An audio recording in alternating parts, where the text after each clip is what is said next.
Hello, hello, hello. This is the Vanilla JavaScript podcast. I'm Chris Ferdinandi. Thanks so much for joining me. Last week, we talked about how to choose which JavaScript framework to use and how teams choose the tools they use. Today, I'm talking about alternatives to build tools. Let's dig in. So, in response to those last few episodes, I actually got a note from a listener that said, what would be nice to see is alternatives to JavaScript build tools, for example, JavaScript modules and import maps. And a few years back, I actually wrote an article for my newsletter over at gomakethings.com about how build tools aren't required to be a good developer, but how they can be nice to have. A lot has changed on the web in 2 years. So are build tools still useful? That's kind of what I want to talk about today, and I want to really unpack. So today, the native web can do a lot of things that we used to have to hack around and use build tools for.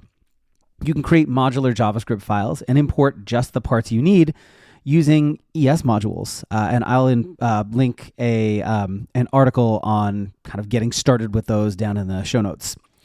CSS variables let you define properties once and reuse them throughout your CSS, something that you used to need Sass for. And again, I will link to the MDN reference for CSS variables, or custom properties as they're now called, down in the show notes. CSS nesting is something that's in the works, and when it's implemented, it's going to provide native support for something that you also used to need Sass for. I'm really looking forward to that one. With HTTP 2, you can now download a bunch of smaller CSS and JavaScript files at the same time. You used to be limited to just 2 at once, removing some of the benefits of concatenating everything into one big file. You used to want to do that for performance reasons, and now it's arguably better to split a file into a bunch of smaller pieces. Gzipping is done on the server and has a much bigger impact on JavaScript performance than minification does. And I'm going to drop a link to an article on kind of gzipping versus minification and how they both work down in the notes as well. It's possible to build in a modern way and never touch a build tool, but you still may want to. Here are some reasons why. While modern web development is awesome, there are some limitations that affect performance and user experience. If you have ES modules nested a few times, the browser has to download the file, compile it, parse it, and download the nested import again before it can run. This can create notable delays in running your JavaScript. Native ES modules don't do any sort of tree shaking, and I will drop a link to what tree shaking is and how that works down in the show notes as well.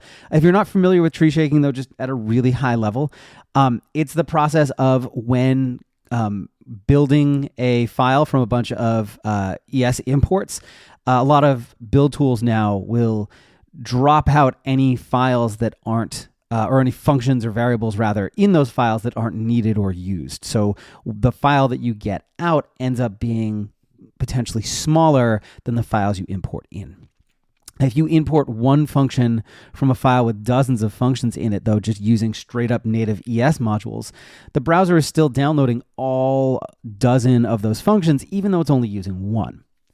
While minification isn't as impactful as gzipping, the two together is better than just one or the other, especially on large sites or apps. It can have a pretty significant impact. And there's no native process for reducing the size of images or SVG files. You still need a build tool or some sort of before deployment process for that. Build tools don't require the command line, so they don't have to be big or complicated or dramatically change how you develop. My favorite tools let me develop the way I always have and spit out a slightly enhanced version of my code at the end. For me, that means I don't use things like Babel or TypeScript. And while I use a command line tool, you don't need command line at all. There are GUI tools like CodeKit for macOS or Prepros for macOS, Windows, and Linux that do most of the same things with a visual interface instead of a terminal window. I still think that build tools have their place. I think that a modern developer's toolkit has a build tool process that's maybe a lot smaller and leaner than what we've done in the past, or what's potentially common or viewed as a best practice today.